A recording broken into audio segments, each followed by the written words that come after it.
Hi, I'm R. And I'm Jay. And today we're going to be looking at a video from Muslim Zeal regarding music being haram. Just before we start, just for anyone who doesn't already know, haram is an Arabic word for forbidden.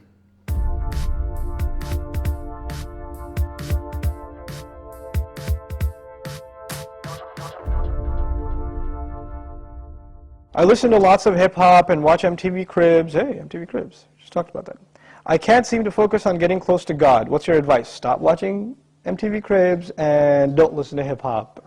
It's probably a good start. How else am I supposed to know what Exhibit's house looks like and get my jam on?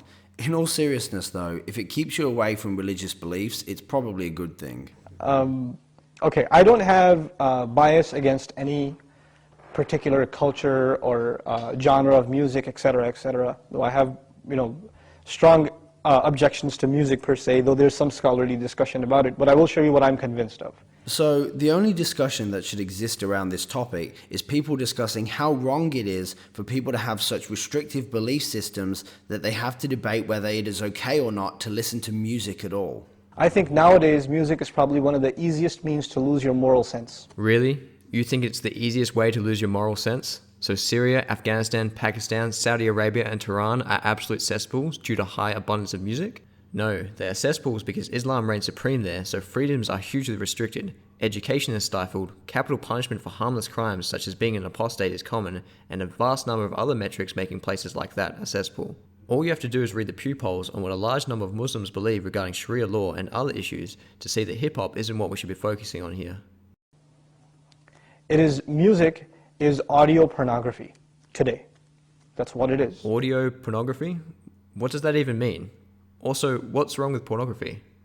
It's explicit, it's shameless, it's vulgar, it takes your sense of humanity away from you. It takes your sense of humanity away from you.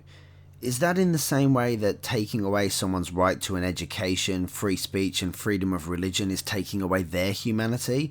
That's a big claim to say someone's freedom of expression is taking away a person's humanity. That kind of claim could use some evidence or logical reasoning. It makes you look at women as objects, worse than animals. And these people are talking about women like they're talking about, an animal, really. It objectifies women. Oh, that's rich. Look at this Pew poll.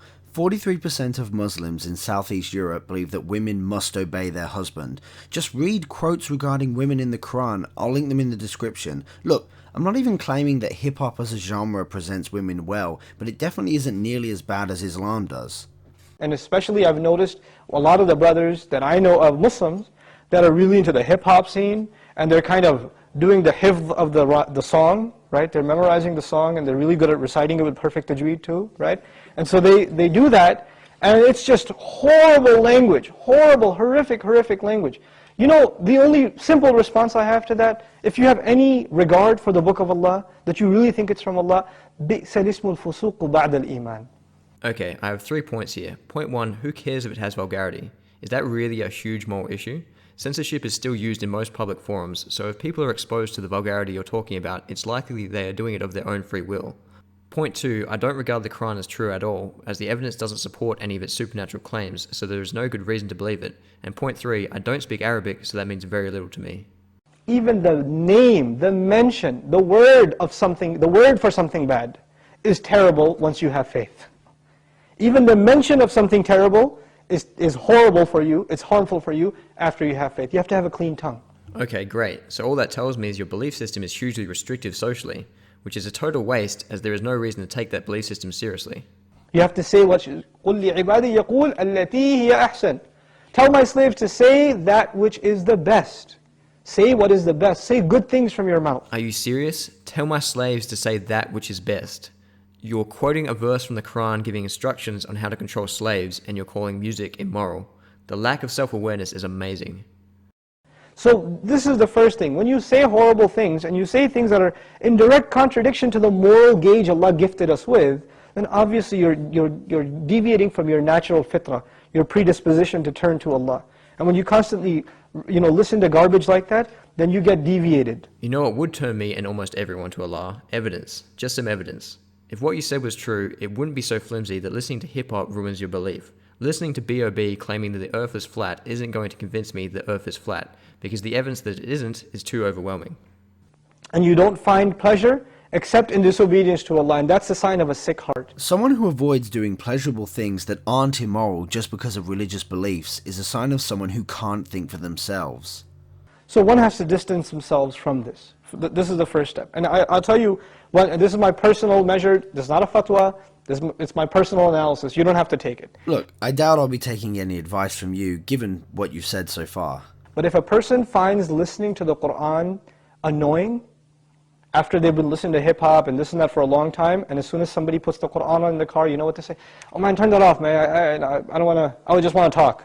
And they immediately, they get a little annoyed when they hear the Quran. That actually means the shayateen have taken over.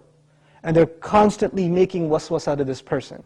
Or, now bear with me here, maybe this person doesn't want you pushing your ridiculous religious beliefs on them just because they are listening to some music that they enjoy. Have you considered that? Did you consider maybe some people don't want you telling them what they should and shouldn't do with their lives? Because what do the shayateen hate the most?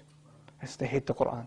They hate the word of Allah. They flee, it hurts them. I also hate the Quran. It's a repulsive book and it's also just really boring to read as well. So you know what they do? Because this person has let the shayateen, the devils, into his heart, they start pinching at his heart when he hears Quran and he says, I don't want to hear this. Okay, when people start quoting the Quran at me, I tell them I don't want to hear it. Not because of little devils in my heart, but from the fact that I realize it is all fairy tales with horrendous morals and outcomes that should be avoided. Right? It's like surgery, it's like pulling a tooth for this person. This happens. When you try to give this person a reminder from Allah's word, they get annoyed by it, like agitated, like an allergic reaction. Why? Because they've let the shayateen in. To let them out, the first thing you got to do is stop supplying them with fuel. This is spiraling out of control. So I don't believe in little devils in my heart. What I do believe in is making decisions based on reason and empathy, which you evidently don't believe in. This is fuel. This useless wasting of time, this is fuel for shaitan. They love that you waste your time. They love it. Because the one asset, the one piece of wealth Allah gave every human being is time. The only waste of time I see here is watching your video.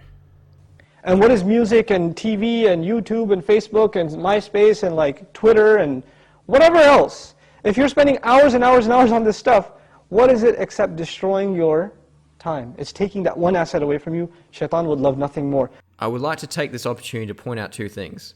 First, the irony that you speak out against the very platform that you are using to convey this message. And the second, what a sad life it must be if all time not spent worshipping an imaginary friend is wasted time. May Allah subhanahu wa ta'ala give you the strength to get away from these temptations. My advice that I keep going over, I can't get enough of giving this advice, find better friends. Find company that is not into these things and try to spend more time with them, and inshallah you'll wean yourself off of these habits. Bi-idhnillah. Translated to, find people who will further your indoctrination and not challenge the nonsensical beliefs you hold. Great intellectually honest system you have there. On a positive note, the video is over though. We wanted to make this video because people like this are harmful. They spread belief systems that are destructive to human well-being with no evidence, and this video just really annoyed us. Thanks for watching. Subscribe to our channel for weekly videos. Like this video and share it around to help us raise the bar of public discourse.